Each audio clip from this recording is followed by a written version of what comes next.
Hello student, welcome to my channel Sarvan lecturer. आज का ये वीडियो क्लास 10 साइंस के लिए सबसे ज्यादा इंपॉर्टेंट है। जितने भी स्टूडेंट 2023 बोर्ड परीक्षा में क्लास 10 साइंस का पेपर देने वाले हैं, आज के इस वीडियो को लास्ट तक जरूर देखना। इसमें हम लोग 50 महत्वपूर्ण टॉपिक को देखेंगे। अगर आप ये 50 महत्वपूर्ण टॉपिक पढ़ लेते हो तो आप लोगों का साइंस में फुल मार्क्स जरूर आएगा, आपका 70 नंबर बिल्कुल पक्का हो जाएगा। और बस इतना टॉपिक आपको पढ़ के जाना है। जितना टॉपिक में आपको 50 ऐसे टॉपिक पूरे बुक का बताने वाला हूं, अगर आप उसे पढ़ लोगे तो आपको बोर्ड परीक्षा में 90% साइंस में लाने से कोई नहीं रोक सकता, क्योंकि ये 50 ऐसे टॉपिक हैं जो बोर्ड परीक्षा में हर साल पूछे जाते हैं। ठीक है, इसी में से तो आज के इस वीडियो को लाइक कर देना, शेयर कर देना। अगर चैनल पर नया तो सब्सक्राइब जरूर कर लेना। ठीक है, सारे टॉपिक आप लोग क्लियर कर लेना। ठीक है, और यहां आप लोगों को मैं एक एक टॉपिक को दिखाने वाला हूं।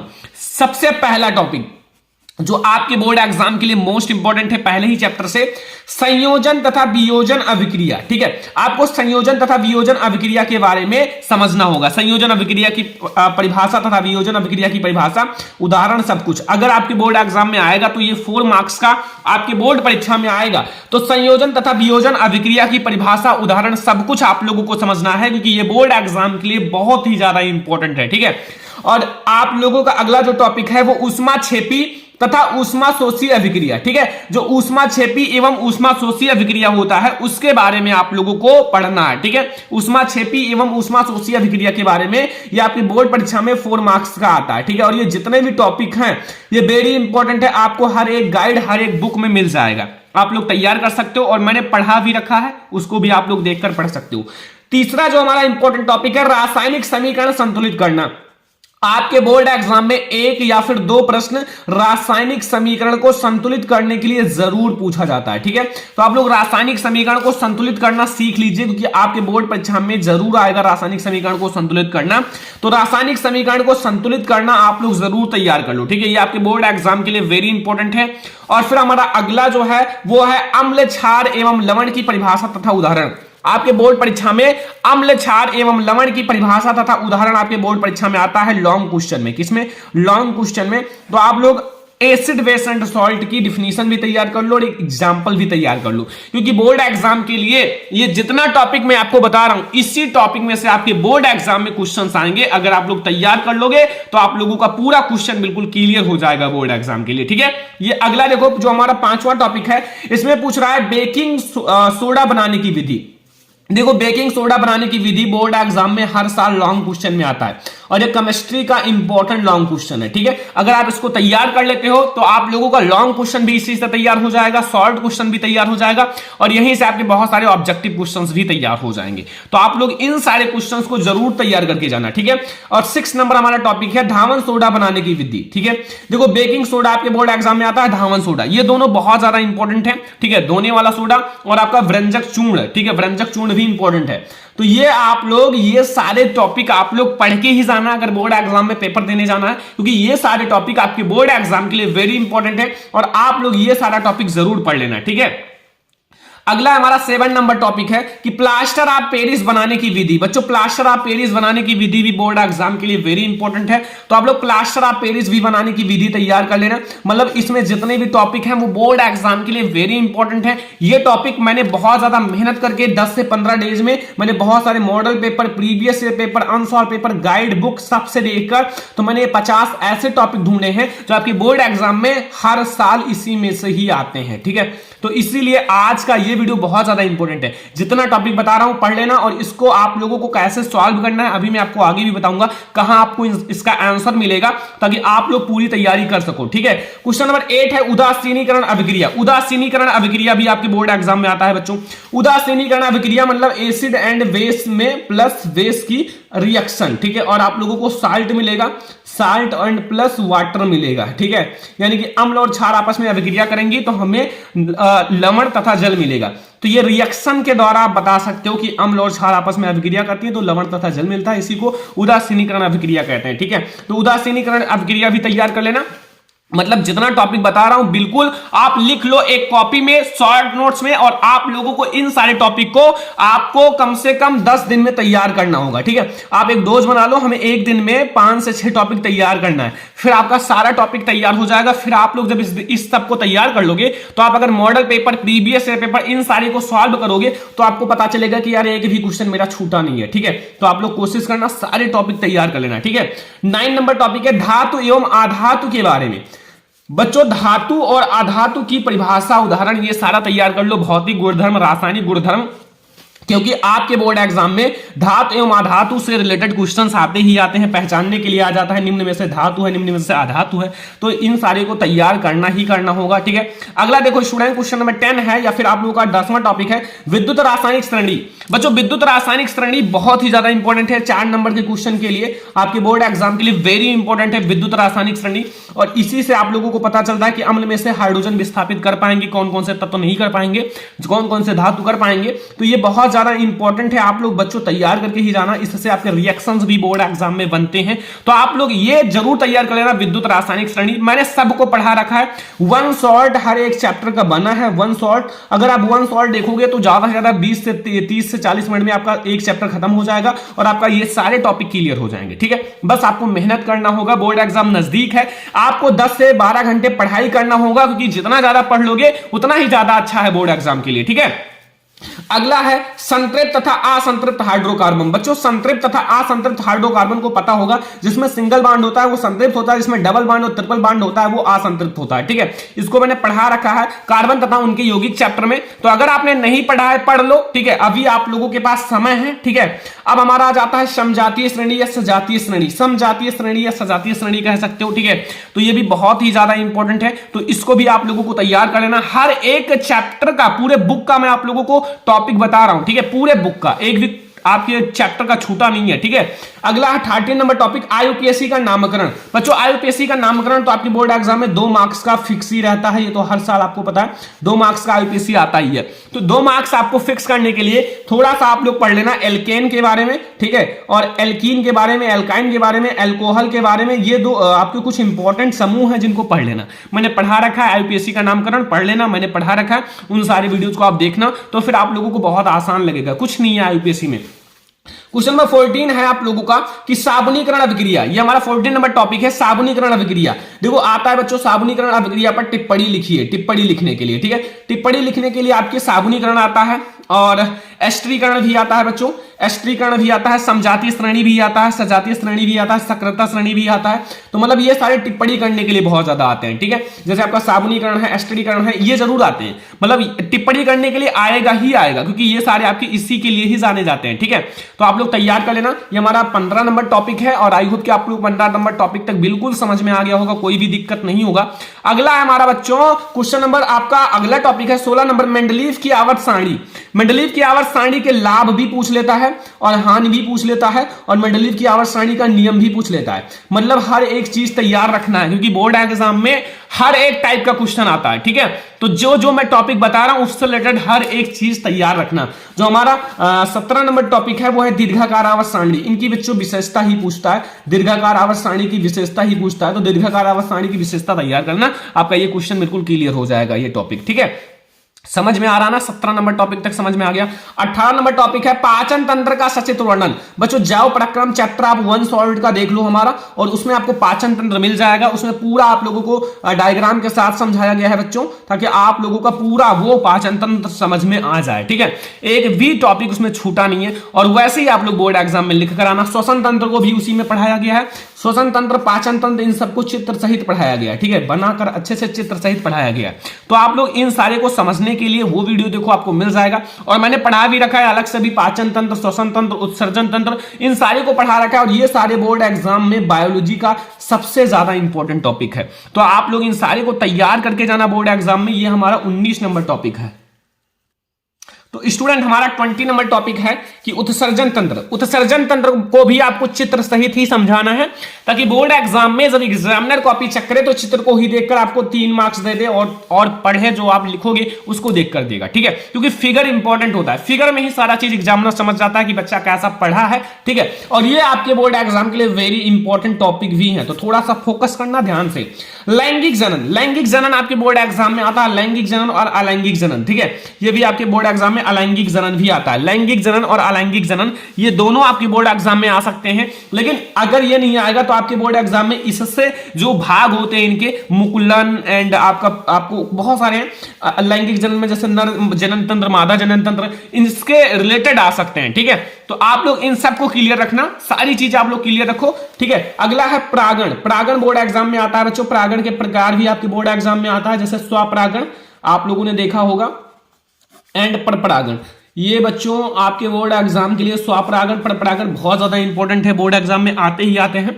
कभी कभी इन दोनों में अंतर भी पूछ लेता है, तो ऐसा ना हो, सारी चीजें तैयार रखना, क्योंकि ये मैंने ऑलरेडी बता रखा है सारी चीजें। और अब आप लोग इसमें बताना कि आप लोगों को कितना टॉपिक याद है, बिल्कुल आपको कितना % टॉपिक याद है, और जो टॉपिक आपको बहुत हार्ड लगे कमेंट कर देना, उसका वीडियो मैं तुरंत बना दूंगा, ठीक है। केवल आप लोग पढ़ाई करो ध्यान से 90% गोल के साथ, और आप लोग बोर्ड एग्जाम में 90% लाओगे भी अगर अच्छे से पढ़ाई करोगे, ठीक है, थोड़ा सा मेहनत करोगे। अगला हमारा है बच्चों, जो हमारा 24 नंबर टॉपिक है वो है पुष्प की संरचना, ठीक है। पुष्प की संरचना अभी मैंने कुछ दिन पहले ही पढ़ाया था। पुष्प की संरचना में 4 भाग मैंने बताया था, ठीक है, उसको आप लोग देख लेना। मैंने इंपॉर्टेंट क्वेश्चन में पढ़ा रखा है, या फिर आप लोगों को चैप्टर में भी पढ़ा रखा है। नर तथा मादा जनन तंत्र बच्चों, नर तथा मादा जनन तंत्र, देखो नर जनन तंत्र अलग भी आ सकता है और मादा जनन तंत्र अलग ही आएगा, अगर आएगा तो 4 नंबर में जरूर आएगा, ठीक है। लॉन्ग में भी आ जाता है, तो इसलिए आप लोग तैयार रखना। मॉडल पेपर में देखा होगा नर जनन तंत्र बोर्ड एग्जाम में पूछा गया है, ठीक है, तो तैयार रखो। 25 नंबर टॉपिक ये हमारा है। एंड हमारा अगला जो टॉपिक है 26 नंबर, डीएनए तथा आरएनए में अंतर। ये हमारा इंपॉर्टेंट टॉपिक है, अंतर आएगा, ठीक है, एक ना एक जरूर आएगा। डीएनए, आरएनए, धमनी तथा सिरा, किसी का भी आ सकता है, ठीक है। तो ये हमारा डीएनए तथा आरएनए में अंतर मैंने लिख दिया है, आप लोग इसको देख लेना, ठीक है। और आप लोगों की बुक में भी है और मैंने पढ़ा भी रखा है डीएनए तथा आरएनए में अंतर, क्योंकि बहुत ज्यादा इंपॉर्टेंट है। अगला ये हमारा बहुत ज्यादा इंपॉर्टेंट लॉन्ग क्वेश्चन के लिए जाना जाता है, बायोलॉजी में हर साल ये लॉन्ग क्वेश्चन आता है। मेंडल के आनुवंशिकता का नियम, जो मेंडल के आनुवंशिकता का नियम है बच्चों, जो मेंडल ने 3 नियम दिया था, प्रभाविता का नियम, पृथक्करण का नियम, स्वतंत्र अभिगमन का नियम, ये जो 3 नियम मेंडल ने दिए थे, इनको आपको अच्छे से समझाना है, अच्छे से समझाना है, ताकि आप लोग बोर्ड एग्जाम में जब लिखने के लिए जाओ तो ज्यादा टाइम ना वेस्ट हो, और आप लोग इन तीनों को बिल्कुल क्लियर रखो। मैंने पढ़ा रखा है मेंडल के नियम तीनों एक ही वीडियो में, ठीक है, तो उसको देखना। एक संकर संकरण, द्विसंकर संकरण, एक संकर संकरण आपको और द्विसंकर संकरण को समझाना है, ठीक है, बहुत ज्यादा आसान है। एक संकर संकरण तो बहुत ज्यादा आसान है, द्विसंकर संकरण थोड़ा सा हार्ड है, तो मैंने पढ़ा रखा है, वो बहुत ज्यादा सिंपली आप लोगों को पढ़ाया, ठीक है। ये आप लोग दोनों तैयार कर लेना, ठीक है। ये टॉपिक जो बता रहा हूं ये पूरे बुक में से हैं, और यही टॉपिक आपके इंपॉर्टेंट भी हैं, ठीक है। 29 नंबर टॉपिक देखो, लिंग निर्धारण की प्रक्रिया। बच्चों लिंग निर्धारण कैसे होता है, लिंग निर्धारण की प्रक्रिया को बताना है, ठीक है। कैसे पता चले कि जो होने वाला संतान नर होगा या मादा होगा, लड़की होगा या लड़का, ये लिंग निर्धारण के द्वारा पता चलता है, और मैंने अभी जल्द ही पढ़ाया है, ठीक है। तो अगर आप वीडियोज हमारा देख रहे हो तो आप लोगों को ये सारे टॉपिक हलवा लग रहे होंगे। 30 नंबर टॉपिक है कि प्रकाश का परावर्तन। बच्चों प्रकाश का परावर्तन आपके बोर्ड एग्जाम में आता है, इनके 2 नियम हैं, वो भी आपके बोर्ड एग्जाम में आ जाता है। तो 2 नियम इनके आप लोग तैयार कर लेना, प्रकाश का परावर्तन भी तैयार कर लेना, क्योंकि अगर बोर्ड एग्जाम में आएगा तो आपको प्रकाश का परावर्तन के साथ उनका नियम भी लिखना पड़ेगा, ठीक है, नियम भी लिखना पड़ेगा। तो प्रकाश का परावर्तन तैयार करना, तो इसके नियम भी तैयार कर लेना, ठीक है, क्योंकि नियम आप लोगों को तैयार करना है। प्रकाश का परावर्तन तो बहुत ज्यादा आसान है, ठीक है, ऐसे आती है ऐसे चली जाती है, ठीक है, ये हमारा विलंब हो जाता है, ठीक है, तो वो बहुत ज्यादा आसान होता है। आपतन कोण, परावर्तन कोण, आपतित किरण, परावर्तित किरण, तो कुछ नहीं है, आप लोग देख लेना। अवतल दर्पण तथा उत्तल दर्पण प्रतिबिंब का निर्माण, ठीक है, जो हमारा अवतल दर्पण होता है और उत्तल दर्पण होता है, इसके द्वारा जो प्रतिबिंब का निर्माण होता है, प्रतिबिंब बनता है, इसकी 6 स्थितियां होती हैं, इनकी 2 स्थितियां होती हैं, ठीक है, तो उसको तैयार करना। इसमें से एक जरूर आएगा स्थिति, हर एक साल आता ही आता है, ठीक है। अब बच्चों अगला जो हमारा है 32 नंबर टॉपिक, वो है प्रकाश का अपवर्तन। बच्चों प्रकाश का अपवर्तन आपकी बोर्ड परीक्षा के लिए VIMP है।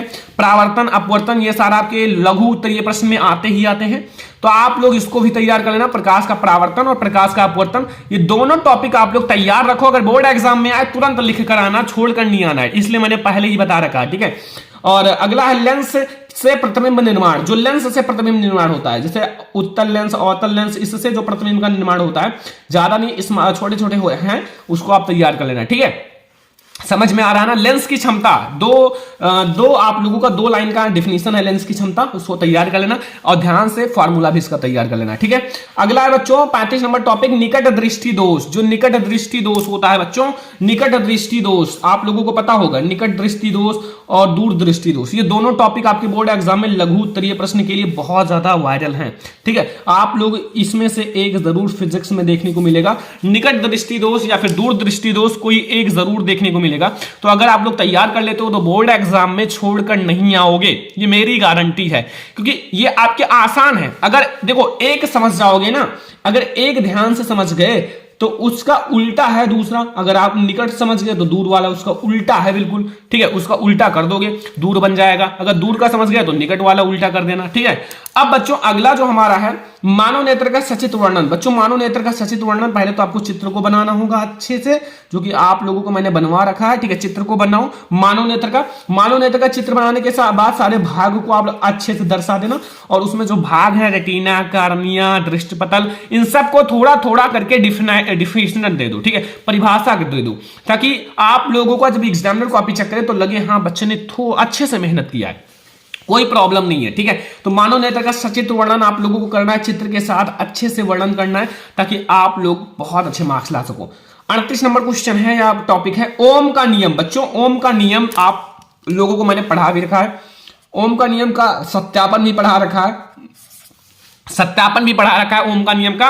और डिफिनीशन तो बहुत ज्यादा आसान है, 2 लाइन का आप लोगों का ओम का नियम का डिफिनीशन है, ज्यादा इंपॉर्टेंट सत्यापन है। अगर लॉन्ग में आएगा तो साथ में बच्चों सत्यापन जरूर आएगा, ये सत्यापन जरूर आएगा, ठीक है। अगर ओम का नियम आएगा तो साथ में सत्यापन आएगा और लॉन्ग क्वेश्चन में आएगा। अगर सत्यापन नहीं आएगा तो आपका शॉर्ट क्वेश्चन में आएगा, ये ध्यान रखना, ठीक है। अगला है बच्चों 39 नंबर टॉपिक विद्युत धारा के बारे में। बच्चों विद्युत धारा के बारे में तो सारे लोगों को पता होगा, काफी आसान सा है। विद्युत धारा का डिफिनीशन लिखो और I बराबर Q अपान टी, या फिर V बराबर आई आर, यहां से भी एक आप लोग बना सकते हो, I बराबर V अपान आर, ठीक है, या फिर Q बराबर I इंटू टी, या फिर I बराबर Q अपान टी। ये मतलब धारा के आप कई सारे फार्मूलाज हैं, ठीक है, न्यूमेरिकल लगाने के लिए ये सारे काम आते हैं। और अगला देखो बच्चों हमारा विशिष्ट प्रतिरोध के बारे में बताना, रो, ठीक है। तो विशिष्ट प्रतिरोध आप लोगों को पता होगा, बहुत ज्यादा आसान है। अगर आप लोग बुक में पढ़े होंगे तो विद्युत वाला चैप्टर तो आप लोगों को पता होगा, ठीक है, कुछ नहीं है। विद्युत प्रतिरोध आप लोग एंड आप लोगों का विशिष्ट प्रतिरोध। श्रेणी क्रम समांतर क्रम संयोजन, ये तो आपके बोर्ड एग्जाम में एक जरूर आएगा, चाहे आपका श्रेणी क्रम संयोजन आए या फिर समांतर क्रम संयोजन आए, दोनों का फार्मूला तो पता ही होगा। श्रेणी क्रम जो होता है वो श्रेणी में जुड़ता है, R बराबर R1 plus R2 plus R3, ठीक है, और ऐसे डैश डैश डैश, ये हमारा श्रेणी क्रम होता है। समांतर क्रम अगर करना है तो 1 अपान R कर दो बराबर 1 अपान R1 प्लस 1 अपान R2 और प्लस 1 अपान R3, फिर आप डैश डैश डैश कर दो, ठीक है। ये दोनों हमारे कौन से, एक इसमें श्रेणी क्रम है, एक समांतर क्रम है। बस अब आप लोगों को थोड़ा सा लिखना है डिफिनीशन, फार्मूला तो मैंने बता ही दिया। तो श्रेणी क्रम और समांतर क्रम संयोजन दोनों तैयार कर लो, बोर्ड एग्जाम में आए लिख कर आना, छोड़ कर नहीं आना है स्टूडेंट, क्योंकि बोर्ड एग्जाम में अच्छे मार्क्स लाना है, ठीक है। एक भी क्वेश्चन छोड़ कर नहीं आना है, अगर छोड़ कर आओगे तो फिर समझ लो आपका नंबर कम ही हो जाएगा, आपका गोल, आपका सपना सारा टूट जाएगा, ठीक है। इसलिए मैं आपको पहले से ही बता दे रहा हूं, और इसमें से सारे टॉपिक में कराऊंगा भी, ठीक है। अगला है चुंबकीय, जो आप लोगों का चुंबकीय बल रेखाएं, चुंबकीय बल रेखाओं के बारे में आप लोगों को समझाना है, जो हमारा 43 नंबर टॉपिक है, चुंबकीय बल रेखाएं, ठीक है। यहां तक तो आप लोगों को समझ में आ गया। अब हम लोग अगला जो हमारा टॉपिक है बच्चों वो समझेंगे 44 नंबर बायो-सेबार्ट का नियम। बच्चों बायो-सेबार्ट का नियम लघु उत्तरीय प्रश्न के लिए बहुत ज्यादा जाना जाता है, बायो-सेबार्ट का नियम। और अगर आप लोगों का तैयार है बायो-सेबार्ट का नियम तो फिर आप लोगों को कोई दिक्कत नहीं है, आप लोग इसको लिख कर आना, ठीक है। बोर्ड एग्जाम में आएगा तो इसी में से आपका पूरा पेपर बनेगा बच्चों। ये जो मैं 50 टॉपिक बता रहा हूं ना, बहुत ज्यादा मेहनत करके इसी में से आपका पेपर बनेगा, ठीक है। ये 50 टॉपिक जो मैं आपको बता रहा हूं। अगला है फ्लेमिंग के दाएं तथा बाएं हाथ का नियम। बच्चों फ्लेमिंग के दाएं तथा बाएं हाथ दोनों नियम इंपॉर्टेंट है, उनका दोनों हाथ इंपॉर्टेंट था, ठीक है। इसलिए फ्लेमिंग ने दाएं हाथ का नियम और बाएं हाथ का नियम दोनों नियम दिया था, तो दोनों नियम आप लोग तैयार कर लेना। अगर एक समझ में आ गया जाएगा तो दूसरा बहुत ज्यादा आसान है, क्योंकि मुझे पता है, ठीक है। और हमारा 46 नंबर विद्युत मोटर, लॉन्ग क्वेश्चन का सबसे ज्यादा इंपॉर्टेंट फिजिक्स का टॉपिक विद्युत मोटर। ऐसा कोई साल नहीं जिसमें ये आया नहीं, ठीक है। तो हर साल बोर्ड एग्जाम में आता है, जाओ मॉडल पेपर, प्रीवियस पेपर, हर एक चीज उठा के देख लो, विद्युत मोटर आया ही आया है, ठीक है। विद्युत जनित्र, अगर विद्युत मोटर तैयार है उसी पर आपको बिल्कुल विद्युत जनित्र भी है, उसी सिद्धांत पर उसी तरह से, ठीक है। तो आप लोग विद्युत जनित्र भी तैयार कर लेना। फैराडे का नियम बच्चों, फैराडे का 2 नियम था, प्राथमिक नियम, द्वितीयक नियम, दोनों तैयार कर लेना फैराडे का नियम, क्योंकि बोर्ड एग्जाम के लिए वेरी इंपॉर्टेंट है, ठीक है। आप लोग इसको भी तैयार कर लेना। 49 नंबर टॉपिक है ओजोन परत का अपक्षय, ठीक है। ओजोन परत का अपक्षय आप लोग तैयार कर लेना। और यहां 50 नंबर टॉपिक है ऊर्जा के स्रोत, जो ऊर्जा की स्रोत हैं, कई सारे स्रोत हैं, उसको तैयार करना है। तो ये आपका 50 जो पूरे बुक के साइंस के सबसे महत्वपूर्ण टॉपिक हैं। कितना टॉपिक आप लोगों को पता है कमेंट कर देना फटाफट, और जो आप लोगों को हार्ड लगता है वो भी कमेंट कर देना। और इसका आंसर की वीडियो भी जल्दी ही आएगी। और वैसे अगर आपको इन सब का आंसर चाहिए तो सारे चैप्टर का 1 शॉर्ट वीडियो देखकर आप इसका आंसर बहुत ही आराम से लिख सकते हो, कुछ नहीं है, ठीक है। तो ये हमारा साइंस के 50 सबसे महत्वपूर्ण टॉपिक हैं। अगर आप बस इतना टॉपिक पढ़ लेते हो ना तो साइंस में आप 90% ला सकते हो, बहुत ज्यादा आसान हो जाएगा, ठीक है। तो ये हमारे साइंस के मोस्ट इंपोर्टेंट वीडियो है। आई होप कि आपको ये वीडियो बहुत ज्यादा पसंद आया होगा। अगर ऐसा ही और सब्जेक्ट का वीडियो चाहिए तो कमेंट कर देना, मैं आप लोगों के लिए वीडियो जरूर लाऊंगा। तो आज की इस वीडियो को लाइक कर देना, शेयर भी कर देना, अगर चैनल पे नया तो सब्सक्राइब भी कर लेना। हम लोग मिलेंगे नेक्स्ट इंपोर्टेंट वीडियो में, तब तक के लिए धन्यवाद।